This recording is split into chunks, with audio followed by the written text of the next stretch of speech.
Hello everyone, welcome to Score Plus. जैसा कि आप सभी जानते हैं, मैं हूं आपकी केमिस्ट्री एजुकेटर राशि मैम और आप और मैं यहां पर साथ मिलकर सीखते हैं केमिस्ट्री के नए नए कॉन्सेप्ट्स को और अपनी केमिस्ट्री की फाउंडेशन को बनाते हैं सुपर डुपर स्ट्रॉन्ग। राइट, तो देखते हैं आज के लेक्चर के अंदर कौन से वो केमिस्ट्री के इंटरेस्टिंग न्यू कॉन्सेप्ट्स हैं जिन्हें हम पढ़ने वाले हैं और सीखने वाले हैं आज।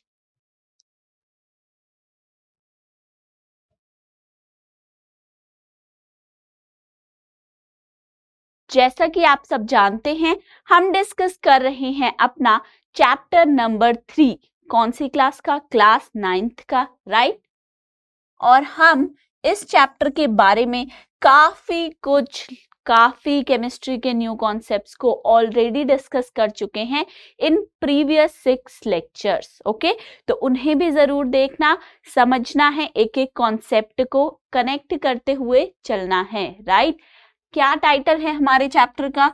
Atoms and molecules. मतलब इस चैप्टर के अंदर हमने क्या चीजें सीखी? हमने पढ़ना है एटम्स के बारे में, उनके एटॉमिक वेट को भी पढ़ा, फिर हमने सीखा कि मॉलिक्यूल्स क्या होते हैं और कैसे बनाए जाते हैं मॉलिक्यूल्स, और देन उसके मॉलिक्यूलर मास को भी पढ़ा। राइट, तो एक बार हम क्या करेंगे जो हम हमेशा करते हैं, क्विकली बिल्डअप करेंगे, रिवाइज करेंगे अपने कॉन्सेप्ट्स को, कहाँ से शुरू किया है और अभी तक हम कहाँ पहुंच पाए हैं वो देखते हैं सबसे पहले। तो हमारा चैप्टर है एटम्स एंड मॉलिक्यूल्स। राइट, तो आखिर ये नौबत ही क्यों आई कि हमें ढूंढना पड़ा इस एटम को? क्या नीड थी कि हमें डिस्कवर करना पड़ा, साइंटिस्ट को एक्सपेरिमेंट्स करके पता लगाना पड़ा कि एटम नाम की भी कोई चीज इस दुनिया में एग्जिस्ट करती है? कहाँ से वो क्यूरोसिटी आई हमारे अंदर कि हमें जरूरत पड़ी इस एटम का पता लगाने की? राइट, तो चैप्टर नंबर 1 में हमने डिस्कस किया था मैटर के बारे में। मैटर इन आवर सराउंडिंग्स, हमारे सराउंडिंग्स में कितनी सारी चीजें प्रेजेंट हैं जो कि मास ऑक्यूपाई करती हैं और कुछ ना कुछ स्पेस भी ऑक्यूपाई करती हैं। राइट, उन सभी चीजों को हमने क्या कहा था?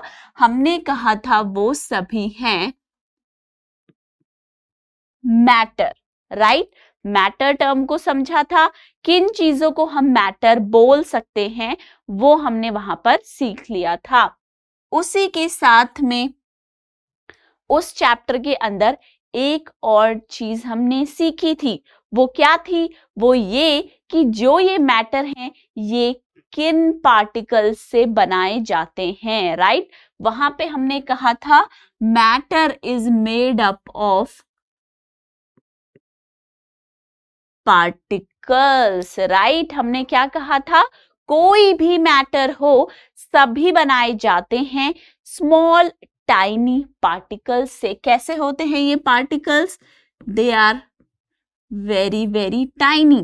बहुत छोटे छोटे पार्टिकल्स होते हैं जिन्हें हम नेक्ड आई से देख तक नहीं पाते।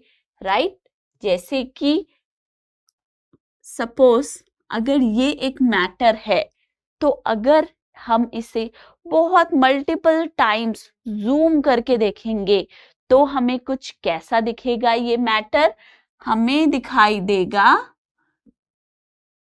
इस तरीके का कि इसके अंदर काफी सारे टाइनी माइनी पार्टिकल्स हैं।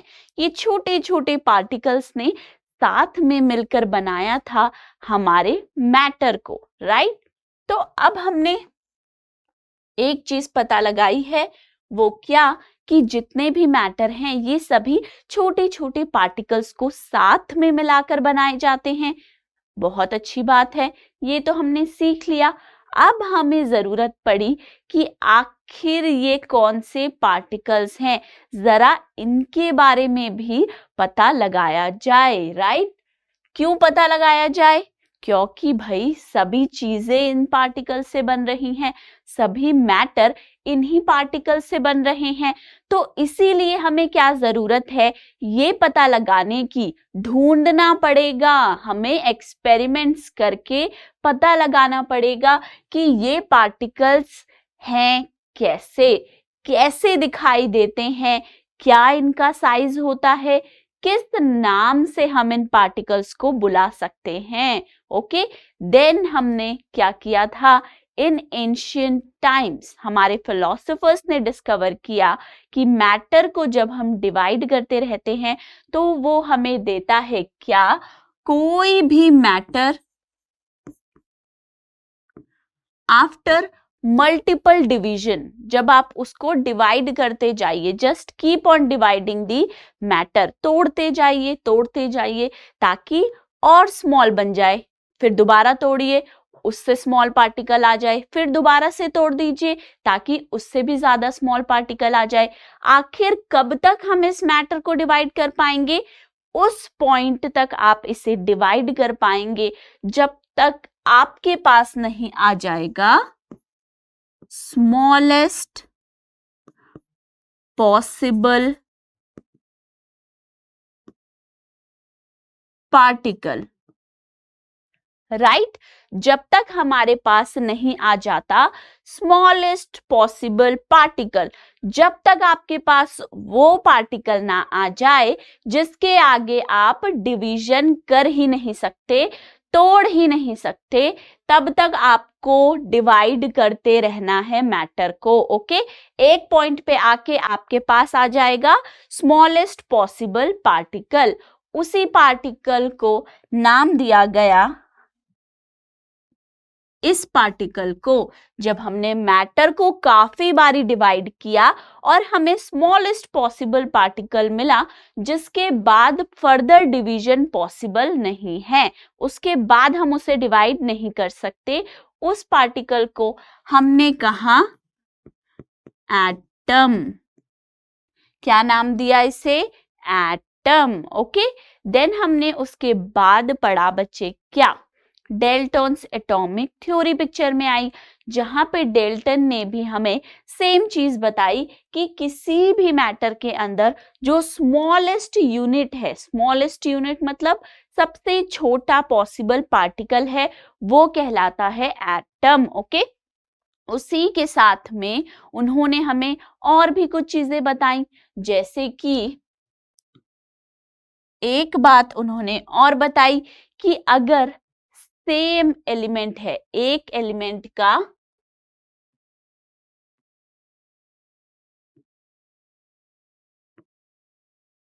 राइट, अगर सेम एलिमेंट है तो उसके अंदर प्रेजेंट जितने भी एटम्स होंगे वो सभी एक जैसे दिखते हैं।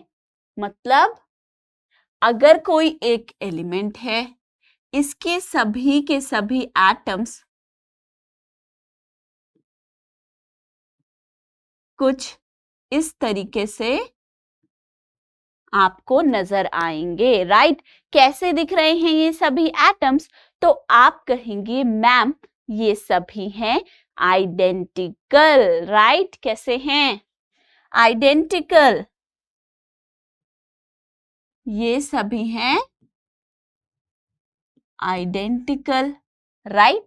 यही उन्होंने कहा कि सेम एलिमेंट के अंदर प्रेजेंट सभी के सभी एटम्स आइडेंटिकल होंगे, उनका मास भी सेम रहेगा और उनकी प्रॉपर्टीज भी सेम होंगी। ओके, देन अगर हमारे पास है डिफरेंट एलिमेंट,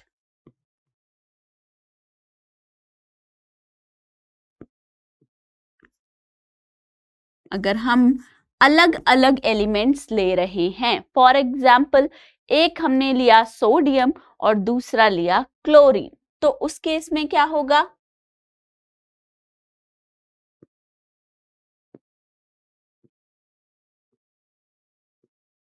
एक एलिमेंट के एटम्स कुछ यूं दिखेंगे, राइट, और दूसरे एलिमेंट के एटम्स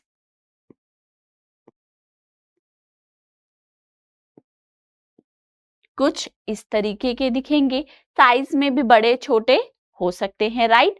तो अगर डिफरेंट एलिमेंट है तो उनके एटम्स जो हैं वो भी कैसे होंगे, डिफरेंट एटम्स।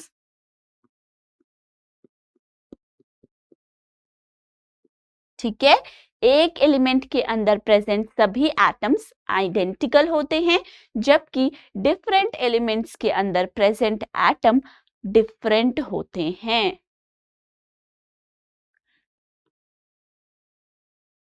उसके बाद हमने क्या सीखा था, हमने ये सीखा कि एटम्स जो हैं वो जनरली अकेले इंडिपेंडेंटली नहीं रह सकते। कुछ लोग होते हैं ऐसे जिनका इस तरीके का बिहेवियर होता है कि उन्हें अकेलापन पसंद नहीं होता, राइट। हम कई लोग अपने आस पड़ोस में भी ऐसे देखते हैं, अपनी लाइफ में देखते हैं। कई रिश्तेदार ऐसे होते हैं जिन्हें तो बिल्कुल अकेला रहना पसंद होता है। वो कहते हैं यार लोगों के बीच में रह के मजा नहीं आता, मुझे तो अकेले ही रहना पसंद है, शांति में रहना, राइट। और कुछ लोग इस तरीके के भी होते हैं जो इंडिपेंडेंटली नहीं रहते, उन्हें चाहिए फैमिली और 4 लोग बातें करने के लिए। वैसे ही मोस्टली एटम के साथ भी यही होता है, वो भी ना अकेले रहना, इंडिपेंडेंटली रहना पसंद नहीं करते। लेकिन कुछ ऐसे हैं जो इंडिपेंडेंटली भी रहते हैं, जैसे कि हीलियम, आर्गन। ठीक है, ये मॉलिक्यूल कैसे बनाते हैं, मोनो एटॉमिक, सिर्फ एक ही एटम का मॉलिक्यूल बना देते हैं। ऐसे ही जो हमारे एटम है ये क्या बनाता है, या तो ये बनाते हैं मॉलिक्यूल्स। ठीक है, मॉलिक्यूल्स कैसे बनता है, जब 2 एटम जो हैं वो कंबाइन करते हैं। क्या करते हैं, 2 एटम्स आपस में बॉन्ड बना के किसी फोर्स ऑफ अट्रैक्शन की वजह से एक दूसरे के पास आते हैं और एक साथ कंबाइन करके एक मॉलिक्यूल बना देते हैं। ये मॉलिक्यूल कैसा हो सकता है, 2 तरीके का। ये हो सकता है सेम एटम का बना हुआ, दोनों एटम एक जैसे हों, तब आप क्या कहेंगे, मॉलिक्यूल ऑफ एलिमेंट बना है। क्या बना है, molecule of element, right. For example H2 molecule. H2 molecule क्या है, 2 हाइड्रोजन एटम से बनाया गया एक मॉलिक्यूल, राइट। तो H2 की अगर बात करें या O2 की बात करें तो ये सभी क्या हैं, मॉलिक्यूल ऑफ एलिमेंट हैं, राइट। एक एलिमेंट से बनाए गए हैं, सेम एटम्स हैं दोनों ही। वहीं दूसरा क्या है,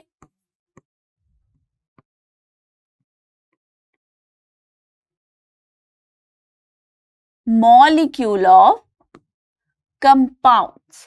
मॉलिक्यूल ऑफ कंपाउंड जब बनेगा तो उसके अंदर आपके डिफरेंट एटम्स, मतलब डिफरेंट एलिमेंट के एटम्स ज्वाइन करेंगे, बॉन्ड फॉर्म करेंगे और एक मॉलिक्यूल बनाएंगे एक कंपाउंड का, जैसे कि अमोनिया, राइट, कार्बन डाइऑक्साइड। इन दोनों ही केसेस में आप देख सकते हैं, अमोनिया हो या कार्बन डाइऑक्साइड हो, दोनों ही में क्या हो रहा है, 2 डिफरेंट एलिमेंट्स जो हैं वो साथ में कंबाइन होके मॉलिक्यूल ऑफ अ कंपाउंड बना रहे हैं। जैसे कि अमोनिया के केस में कौन कौन से एलिमेंट्स हैं, नाइट्रोजन एंड हाइड्रोजन। उसी तरीके से कार्बन डाइऑक्साइड के केस में कौन से एलिमेंट प्रेजेंट हैं, कार्बन एंड ऑक्सीजन। तो ऐसे हम इसे कहते हैं मॉलिक्यूल ऑफ कंपाउंड। ओके, अब एटम जो है वो मॉलिक्यूल्स तो बना सकता है, लेकिन साथ ही में वो बनाता है आयंस।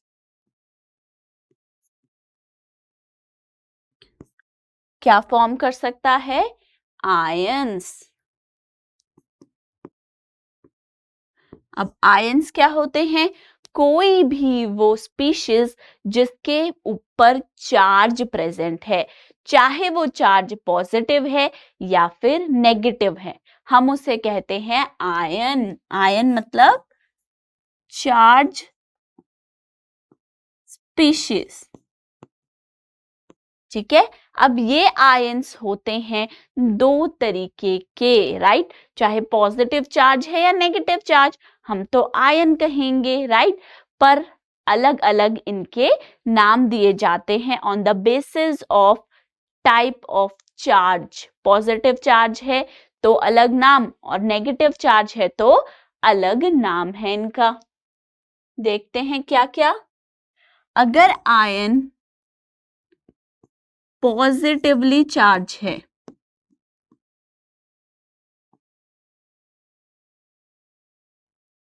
ठीक है, तो हम उसे क्या कहते हैं? कैटायन। क्या कहेंगे? CATION, cation. ओके। वहीं अगर हमारा जो आयन बना है वो नेगेटिवली चार्ज है,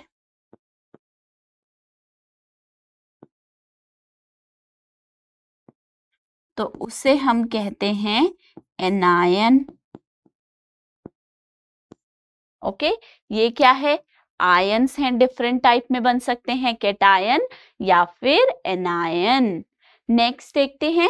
अब हमने ये समझ लिया कि एटम्स कैसे बने हैं, उन एटम्स से मॉलिक्यूल्स किस तरीके से बनाए जा रहे हैं, राइट। तो अब देखते हैं कि जो ये एटम है इनका मास कैसे निकाल सकते हैं, या फिर जो एटम्स को साथ में जोड़ जोड़ के हमने मॉलिक्यूल्स बनाए हैं उनका मास कैसे कैलकुलेट करते हैं। ओके, इसका भी रिकैप कर लेते हैं, फटाफट से रिवाइज करते हैं। एटॉमिक मास समझना है हमें सबसे पहले, राइट। अब अगर मैं आपसे पूछूं कि इस वर्ड से ही क्या समझ में आ रहा है, तो आप कहेंगे मैम एटॉमिक है और मास है, तो इससे तो यही समझ में आएगा एटम का मास। तो मैं कहूंगी वेल डन, बिल्कुल सही जवाब। एटॉमिक मास होता है mass of one atom, right. अब जितने भी डिफरेंट एलिमेंट हैं उन सभी के एटम्स कैसे हैं? डिफरेंट हैं। डाल्टन ने कहा है एटॉमिक थ्योरी में कि उन सभी के एटम्स डिफरेंट है। इसका मतलब उन सभी के सभी एलिमेंट्स का जो एटॉमिक मास होगा वो भी अलग अलग डिफरेंट होगा। अब देखो, हमने ये तो देख लिया कि एटॉमिक मास का मतलब होता है एटम का मास। Okay, very nice. अब हमें ये देखना है कि इस एटॉमिक मास को कैलकुलेट किस यूनिट पे किया जाता है। आखिर इसकी यूनिट क्या है?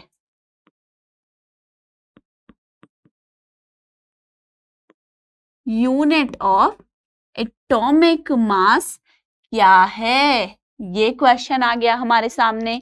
क्या इस एटॉमिक मास को, मतलब इस एटम के मास को मैम हम ग्राम में नाप लें या केजी में? उठा के एक एटम को पटकेंगे वेइंग मशीन पे और फटाफट से उसका वेट करके कहेंगे इतने केजीज है, राइट। तो ऐसा बिल्कुल भी नहीं है। जरा एक बात बताइए, आपके सामने जो टीवी है या फ्रिज है, टेबल है, चेयर है, ये बहुत सारे एटम से बने हैं, लेकिन क्या आप उस एक एटम को देख पा रहे हैं? नहीं देख पा रहे, क्योंकि वो एटम है साइज में बहुत ही ज्यादा स्मॉल, बहुत ज्यादा छोटा है, राइट।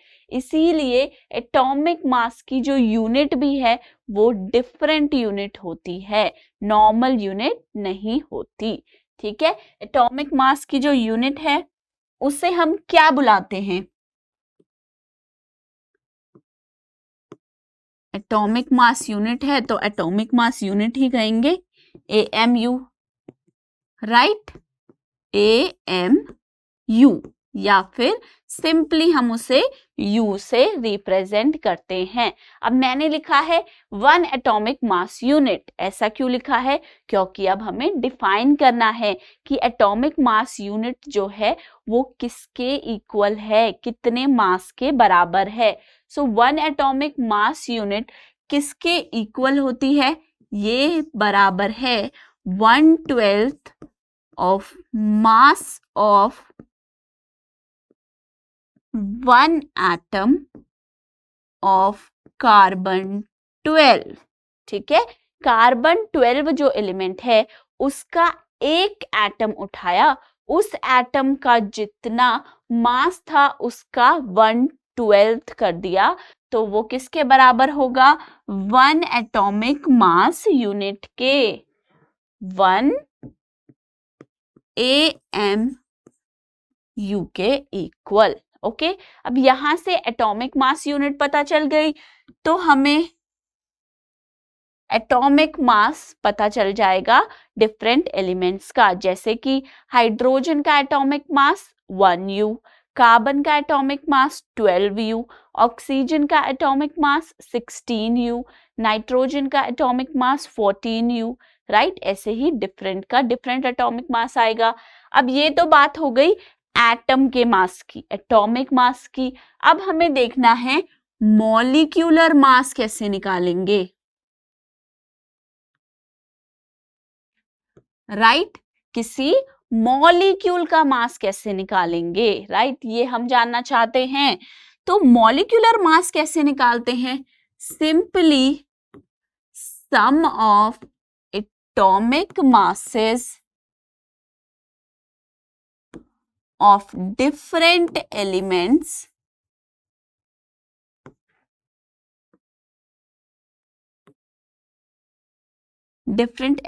नहीं, different atoms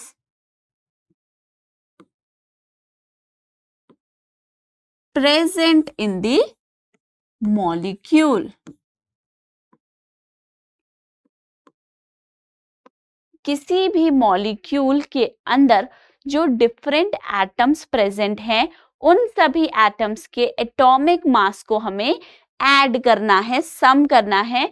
तो हमारे पास आ जाएगा क्या? मॉलिक्यूलर मास उस पूरे मॉलिक्यूल का। जैसे कि फॉर एग्जाम्पल लेते हैं, हमारे पास CO2 है, कार्बन डाइऑक्साइड। अब इसका निकाल के ट्राई करते हैं मॉलिक्यूलर मास क्या होगा। हमें क्या करना है? हर एक एटम का एटॉमिक मास ऐड करना है, सम करना है। तो सबसे पहले किसका लेंगे? Atomic mass of carbon plus twice of, क्योंकि 2 ऑक्सीजन एटम्स हैं, so twice of atomic mass of oxygen. ठीक है, अब कैसे निकलेगा? कार्बन का atomic mass 12U plus twice of atomic mass of oxygen होता है 16U। 16U, तो ये क्या हो जाएगा? 12U plus 32U, 44U। ये 44U क्या आ गया हमारे पास? मॉलिक्यूलर मास आपके कार्बन डाइऑक्साइड का। ओके, तो समझ में आ गया एटॉमिक मास कैसे निकालेंगे और साथ ही में मॉलिक्यूलर मास को किस तरीके से हम कैलकुलेट करेंगे। ओके, नेक्स्ट चलते हैं। आई होप इतना समझ में आ गया होगा अच्छे से, एटॉमिक मास क्या होता है और हमारा मॉलिक्यूलर मास क्या होता है। ओके, इसे नोट डाउन करेंगे अच्छे से। अब नेक्स्ट पे चलते हैं। अब हमें सीखना है मोल का कॉन्सेप्ट, मोल का फंडा समझना है कि आखिर ये मोल क्या है, क्यों काम में लिया जा रहा है, इसे पढ़ना क्यों जरूरी है हमारे लिए, राइट। दिमाग में फर्स्ट क्वेश्चन तो हमेशा यही आता है कि क्यों पढ़ना है। तो मोल एक ऐसा कॉन्सेप्ट है जिसके अंदर बहुत सारे केमिस्ट्री के फंडे छुपे हुए हैं। जब भी किसी कंपाउंड को हम देखते हैं, मोस्टली सोचते हैं कितने मोल्स होंगे, कितने एटम्स इसके अंदर होंगे, राइट? तो वही चीज हमें मोल कॉन्सेप्ट में पढ़नी है। मोल कॉन्सेप्ट, सबसे पहले देखते हैं कि मोल का मतलब क्या होता है। एक मोल अगर मैं बोल रही हूं किसी सब्सटेंस का, तो उसका मतलब क्या है, क्यों मैं बोल रही हूं? अगर मैं बोलती हूं 1 मोल, 1 मोल किसी भी सब्सटेंस का, तो उस 1 मोल का मतलब क्या है? उस 1 मोल का मतलब है 6.022 10⁻23 पार्टिकल्स। ठीक है, तो यहां से मोल का मतलब हमें क्या समझना है कि किसी भी सब्सटेंस का जब हम कहेंगे 1 मोल है, तो वो 1 मोल ऑफ सब्सटेंस का मतलब है कि उसके अंदर कितने नंबर ऑफ पार्टिकल्स प्रेजेंट हैं। उसके अंदर प्रेजेंट हैं 6.022 10⁻23 पार्टिकल्स। ओके, 1 मोल का मतलब है किसी भी सब्सटेंस का कि उसके अंदर 6.022 मल्टीप्लाइड बाय 10⁻23 पार्टिकल्स प्रेजेंट हैं। अब आखिर ये पार्टिकल्स क्या हैं? मैम आपने पार्टिकल्स लिखा ही क्यों है? कौन से पार्टिकल्स है, हमें जरा समझाइए। तो पार्टिकल्स क्या हो सकते हैं? ये पार्टिकल्स हो सकते हैं आपके एटम्स, राइट? एटम्स से बनते हैं एलिमेंट, या फिर ये हो सकते हैं मॉलिक्यूल्स, या फिर ये पार्टिकल्स हो सकते हैं आयंस। ठीक है, क्या हो सकता है? एटम्स, मॉलिक्यूल या फिर आयन। 1 मोल का मतलब है कि इसके अंदर इतने नंबर ऑफ पार्टिकल्स प्रेजेंट हैं। अब जरा समझते हैं कि इस 1 मोल की और इस पार्टिकल्स के नंबर की हमें नीड क्या है, क्यों जरूरत है हमें इसकी। ओके, तो देखिए एक एग्जाम्पल से हम समझने की कोशिश करते हैं। जब हम किसी बैंक का एग्जाम्पल लेते हैं, ठीक है, पूरे दिन वहां पे कितने ज्यादा अमाउंट में पैसे कलेक्ट होते रहते हैं, राइट? अब कॉइन्स कलेक्ट हो रहे हैं, 1-1 रुपए के ढेर सारे कॉइन्स वहां इकट्ठे हो गए। ठीक है, बैंक का एग्जाम्पल ले लिया। या फिर कई सारी ऐसी मशीन्स होती हैं, आपने देखी होंगी, कई मेट्रो स्टेशंस पे होती हैं या काफी सारे मॉल्स में भी होती हैं, जिसके अंदर क्या होता है, हम लोग कॉइन्स डालते हैं और वहां से क्या निकलता है, कुछ भी फूड आइटम, खाने पीने की चीजें निकलती हैं, राइट? अब सोचिए जरा, जो वो मशीन है उसके अंदर काफी सारे कॉइन्स कलेक्ट हो जाते होंगे। तो अगर आप किसी आदमी को बिठाएं और उससे कहें जरा इन सभी कॉइन्स को गिन के काउंट करिए और बताइए कि कितने टोटल पैसे आज इकट्ठे हुए हैं, राइट? अब वो क्या सोचेगा? वो पहले ये सोच रहा था, 2 तरीके के इंसान हैं।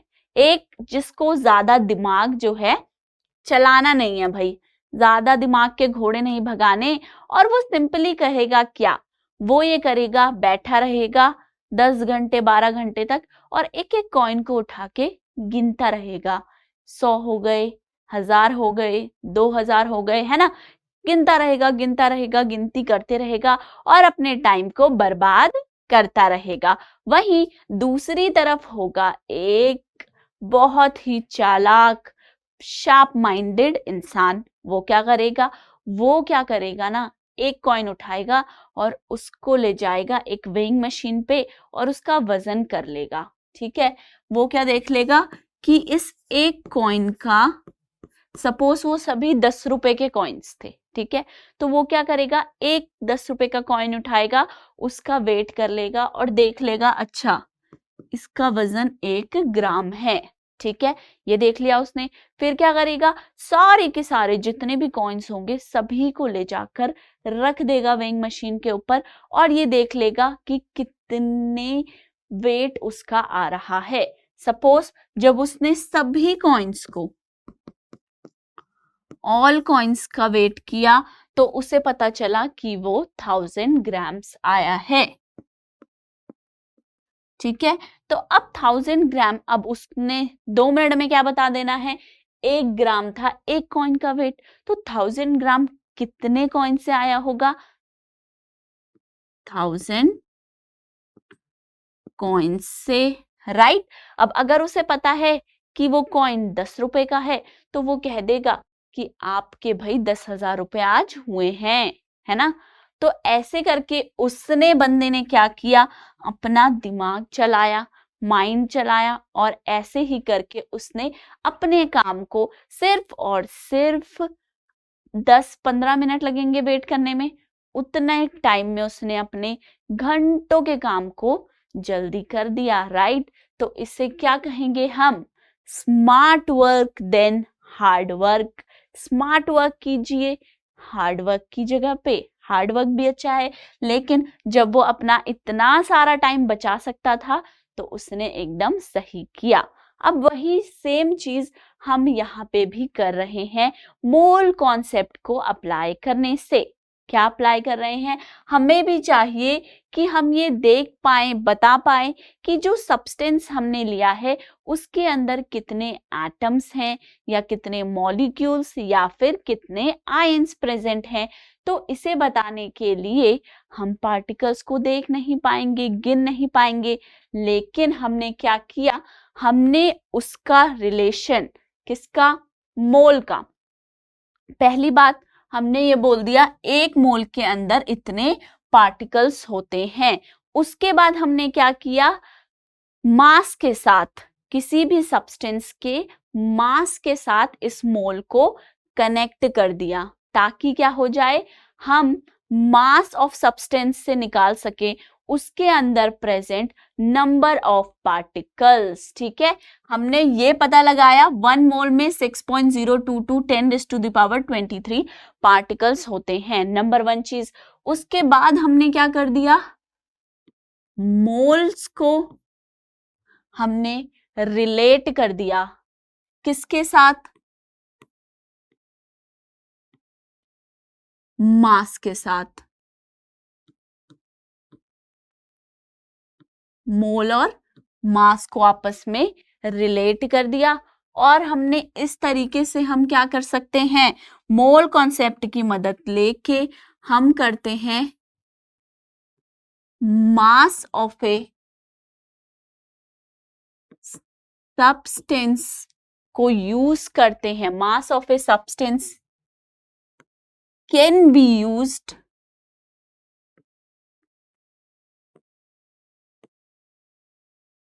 to calculate the number of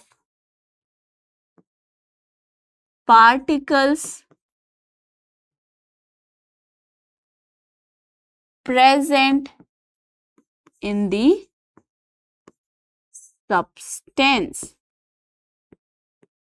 इसका मतलब क्या हुआ, हमने मास ऑफ एक सब्सटेंस के, जिसे हम निकाल सकते हैं इजीली, उसको कनेक्ट कर दिया, उसका लिंक बना दिया, किसके साथ, नंबर ऑफ पार्टिकल्स जो उसके अंदर प्रेजेंट हैं। मास को किससे कनेक्ट कर दिया, नंबर ऑफ पार्टिकल्स के साथ। तो ये कैसे किया हमने, मोल कॉन्सेप्ट की हेल्प लेके। ओके, तो अब मोल कॉन्सेप्ट के अंदर हमें 2 टर्म्स और समझनी है, वो क्या, gram atomic mass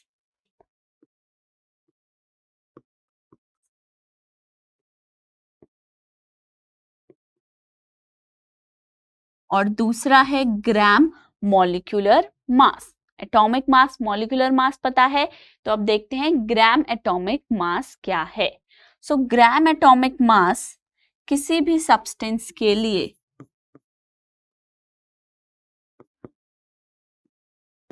amount of substance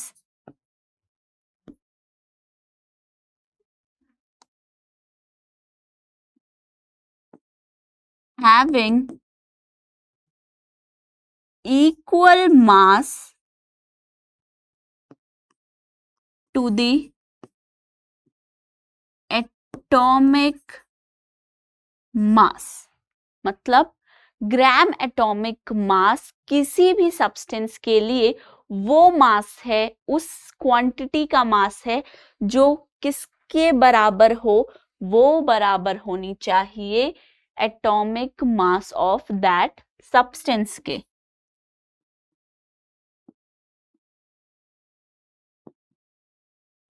ठीक है, ग्राम एटॉमिक मास किस में आएगा? ग्राम्स में। जैसे कि अगर हम बात करें ऑक्सीजन की, ठीक है, ऑक्सीजन के केस में एटॉमिक मास हमें पता है कितना होता है, एटॉमिक मास है 16U। ठीक है, तो अब इसका ग्राम एटॉमिक मास कैसे निकालेंगे? ग्राम एटॉमिक मास इक्वल होगा इसके एटॉमिक मास के, राइट? वो अमाउंट है सब्सटेंस का जिसका मास इक्वल हो जाए इसके एटॉमिक मास के। तो ग्राम एटॉमिक मास कितना हो जाएगा ऑक्सीजन का? 16 ग्राम। ठीक है, 16 ग्राम होगा इसका ग्राम एटॉमिक मास। अब दूसरा क्या है? Gram molecular mass.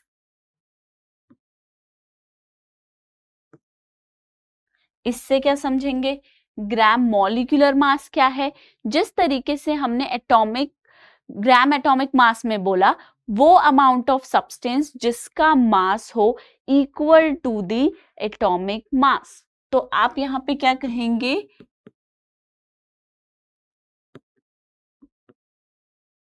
amount of substance whose mass is equal to the molecular mass, उसे हम कहेंगे gram molecular mass. For example O2 molecule ले लीजिए, इसके लिए मॉलिक्यूलर मास कितना होता है? O2, 2 ऑक्सीजन एटम है, 16 + 16 32U, राइट? सो इसका ग्राम मॉलिक्यूलर मास कितना हो जाएगा? वो हो जाएगा 32 ग्राम्स। ये क्या है? Gram molecular mass. ठीक है, तो अब हम क्या करते हैं? इन दोनों मासेस को कनेक्ट करते हैं अपने मोल के साथ। मोल से दोनों कैसे कनेक्टेड हैं? अगर बात करें 1 मोल की, तो 1 मोल के अंदर हमें पता है कितने पार्टिकल्स हैं? 6.022 10⁻23 पार्टिकल्स प्रेजेंट हैं। अगर 1 मोल है किसी भी एटम का, ठीक है, किसी भी एटम का 1 मोल अगर होगा तो उसका मास किसके बराबर होगा? Gram atomic mass.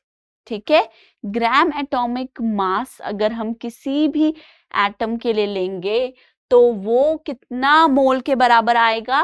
1 मोल। और उसके अंदर कितने पार्टिकल्स, कितने नंबर ऑफ एटम्स होंगे? 6.022 10⁻23। इसी तरीके से अगर 1 मोल है किसी मॉलिक्यूल का तो उसके अंदर मास वेट कितना होगा? उसके ग्राम मॉलिक्यूलर मास के बराबर। ओके, 2 चीजें तो ये हो गई। अब 2 और चीजें क्या हैं? अगर हम बोलेंगे 1 मोल है किसी एटम का, वो 1 मोल कब आएगा? 1 मोल क्वांटिटी एटम की आएगी जब हम लेंगे ग्राम एटॉमिक मास उस एटम का। उस 1 मोल एटम के अंदर 6.022 10⁻23 नंबर ऑफ एटम्स प्रेजेंट होंगे। ओके, सेम वे में अगर हम लेंगे 1 मोल किसी भी मॉलिक्यूल का, तो उसके अंदर भी 6.022 10⁻23 नंबर ऑफ मॉलिक्यूल्स प्रेजेंट होंगे। ठीक है, यहां तक समझ में आ गया कि मोल कॉन्सेप्ट जो है वो हमारे मास को, ये देखो ये क्या था, ग्राम एटॉमिक मास किसी भी एटम का किसके बराबर होगा, उसके 1 मोल के, और हमें पता है 1 मोल में कितने पार्टिकल्स हैं, 6.022 10⁻23, राइट। और एक और इंपॉर्टेंट चीज, ये नंबर जो हम बोलते हैं 6.022 10⁻23 पार्टिकल्स, एटम्स, मॉलिक्यूल्स, आयंस, इस नंबर को हम जानते हैं एक नाम से, एवोगैड्रोस नंबर। ठीक है, और इसका सिंबल क्या होता है, इसका सिंबल है Na, Na, ये भी याद रखना है। ठीक है, नेक्स्ट चलते हैं। अब देखो, अब नेक्स्ट क्या करते हैं, मोल कॉन्सेप्ट समझ में आ गया, ये समझ में आ गया कि मोल कॉन्सेप्ट अगर हम सीखेंगे तो ये हमारे किसी भी सब्सटेंस के मास को कनेक्ट कर देता है उसके अंदर प्रेजेंट नंबर ऑफ पार्टिकल्स से। ठीक है, अब मेन क्या करना है, हमें इसके ऊपर बेसिस न्यूमेरिकल सॉल्व करने हैं। मोल कॉन्सेप्ट के एग्जाम में भी न्यूमेरिकल्स आते हैं, तो अब हम सबसे पहले देख लेते हैं कौन से वो फॉर्मूले हैं, 3 इंपॉर्टेंट फॉर्मूले जिनको यूज करके हम मोल कॉन्सेप्ट के किसी भी क्वेश्चन को सॉल्व कर पाएंगे। ओके, सो फर्स्ट क्या आता है, मोल निकालने का। कैसे निकलेगा मोल, गिवन मास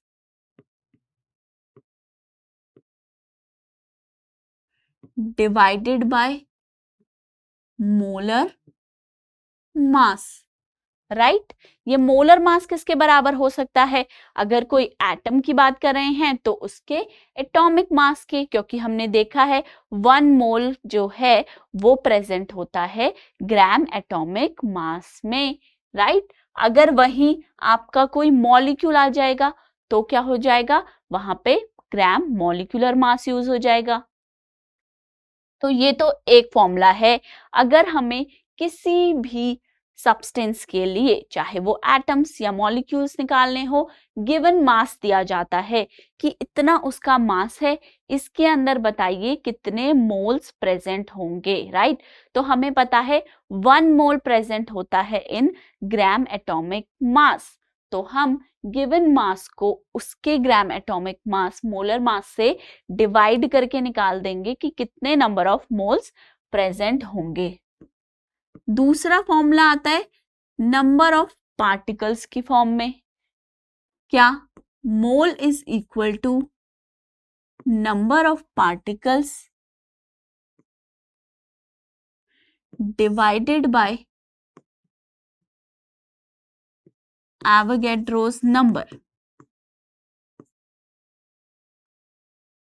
ठीक है, ये कैसे, क्योंकि हमें पता है 1 मोल के अंदर कितने नंबर ऑफ पार्टिकल्स प्रेजेंट होते हैं, 6.022 10⁻23 एवोगैड्रोस नंबर के बराबर। तो अगर हमें किसी भी सब्सटेंस के नंबर ऑफ पार्टिकल्स दिए जाते हैं कि इसके अंदर इतने नंबर ऑफ पार्टिकल्स प्रेजेंट हैं, तो अगर हम उसे एवोगैड्रो नंबर से डिवाइड करेंगे तो हमारे पास उसके मोल्स आ जाएंगे।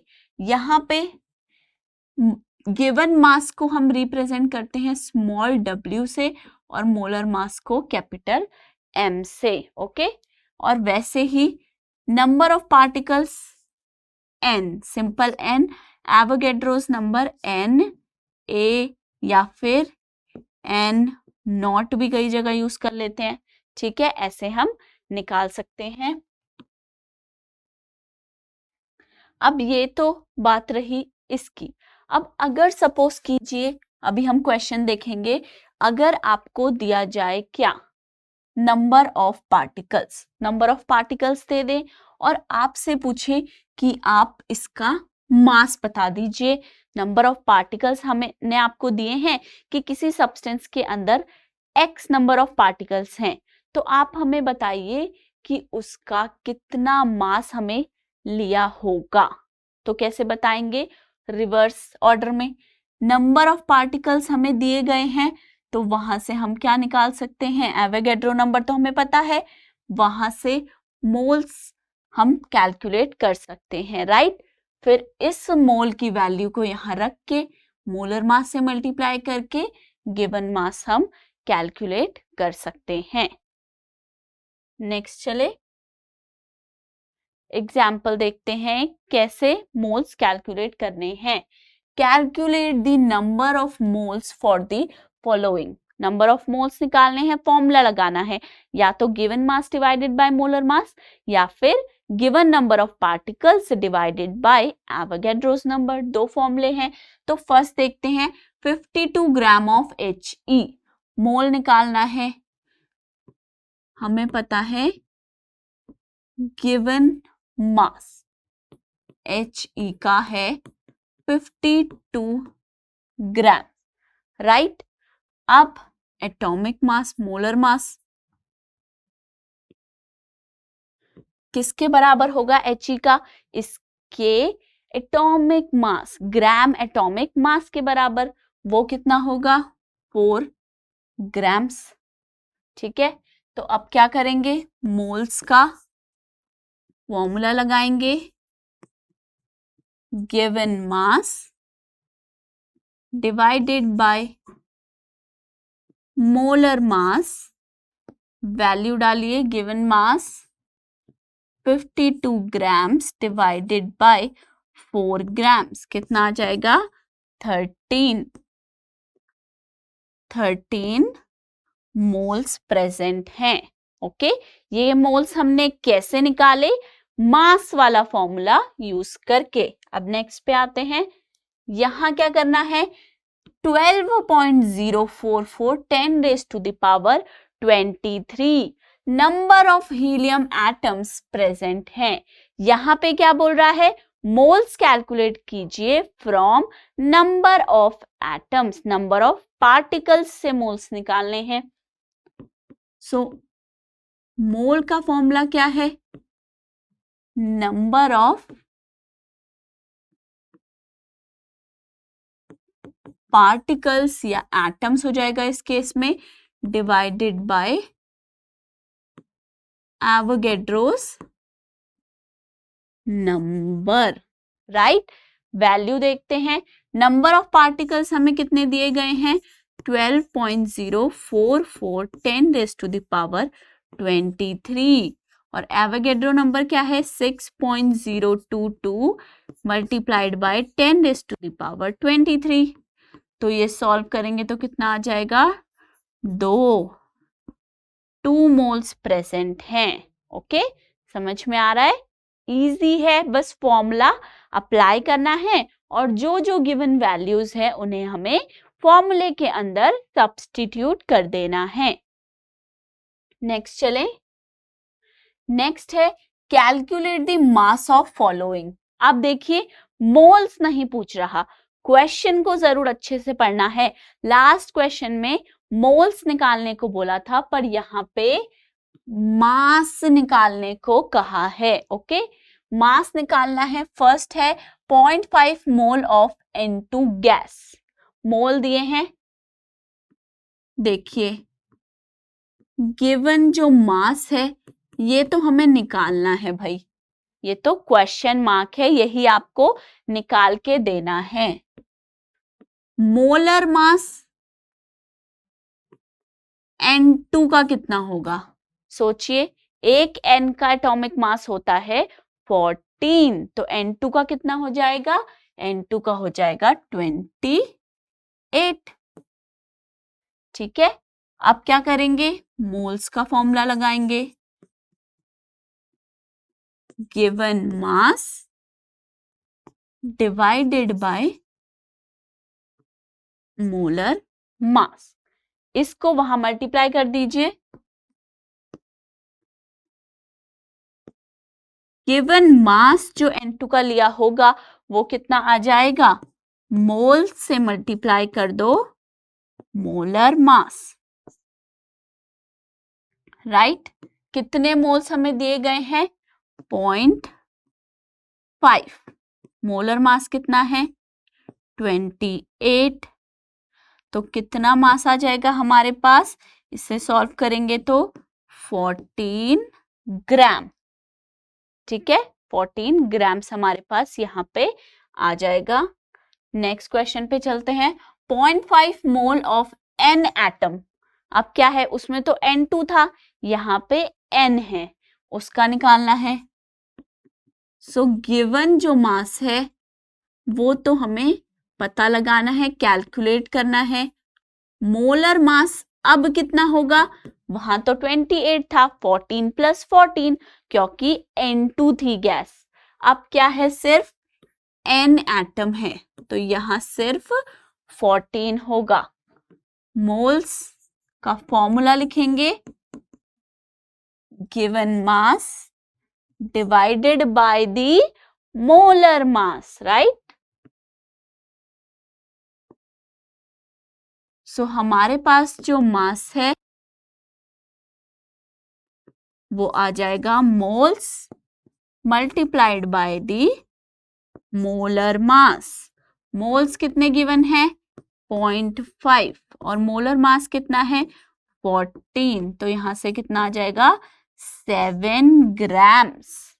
ओके, समझ में आया क्या करा है, given mass divide by molar mass, moles होते हैं, मोल्स हमें पता है, मोलर मास भी पता है, तो गिवन मास हम निकाल सकते हैं मोल्स को मोलर मास से मल्टीप्लाई करके। नेक्स्ट देखते हैं, 3.011 multiplied by 10⁻23 number of n atoms. अब क्या कर रहा है, नंबर ऑफ एटम्स दे रहा है, जहां से पहले मोल्स हमें निकालने पड़ेंगे। क्वेश्चन को बड़ा कर दिया, तो पहले मोल कैसे निकलेंगे, नंबर ऑफ एटम्स को हमें डिवाइड करना पड़ेगा एवोगैड्रोस नंबर से, राइट। कितने नंबर ऑफ एटम्स है, 3.011 10⁻23। एवोगैड्रो नंबर क्या है, 6.022 10⁻23। इसको सॉल्व कीजिए, 0.5 मोल आपके पास आ जाएगा। ओके, 0.5 मोल है। अब हमें पता है mole is equal to given mass divided by molar मास।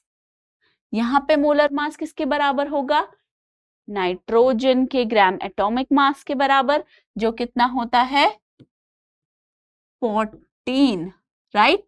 सो हम क्या करेंगे, गिवन मास आ जाएगा मोल्स को मल्टीप्लाई करने से मोलर मास के साथ।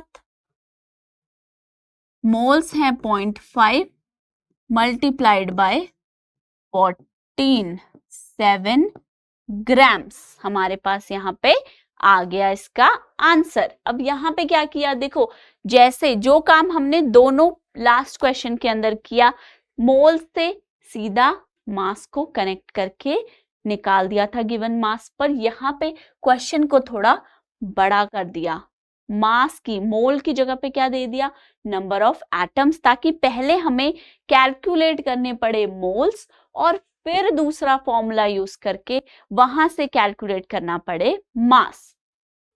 नेक्स्ट क्वेश्चन पे चलते हैं, 6.022 10⁻23 number of N2 molecule. Same number of particle दिया है, एवोगैड्रो नंबर से डिवाइड करके पहले मोल्स निकालेंगे। मोल्स क्या हो जाएंगे, N divided by Avogadro's number, 6.022 10⁻23। ये तो हमें नंबर ऑफ पार्टिकल्स गिवन है, और एवोगैड्रो नंबर भी कितना होता है, सेम 6.022 10⁻23। मतलब यहां 1 मोल प्रेजेंट है, 1 मोल प्रेजेंट है। अब मोल का दूसरा फॉर्मूला लगाइए, given mass by molar mass. Mole हमें पता है 1 है, गिवन मास हमें निकालना है। N2 के लिए मोलर मास क्या होगा? N2 के लिए 14 प्लस 14 28 होगा, तो यहाँ 28 लिखेंगे। 28 ग्राम्स हमारे पास आ जाएगा गिवन मास। तो आज के लेक्चर में हमने क्या डिस्कस किया? मोल कॉन्सेप्ट के बारे में। मोल्स क्या है, कैसे निकालना है। जो मोल निकालने के दो फॉर्मूले हैं, एक मास की फॉर्म में, दूसरा नंबर ऑफ पार्टिकल्स की फॉर्म में। उन दोनों को ही हमें याद रखना है, इससे हमें हेल्प मिलती है न्यूमेरिकल सॉल्व करने में। ओके, सो आज के लिए इतना ही। अगर आपको हमारे किसी भी लेक्चर के नोट्स चाहिए तो आप जा सकते हैं स्कोर प्लस की ऐप पे और वहां से PDF फॉर्मेट पे हमारे नोट्स डाउनलोड कर सकते हैं। Thank you so much.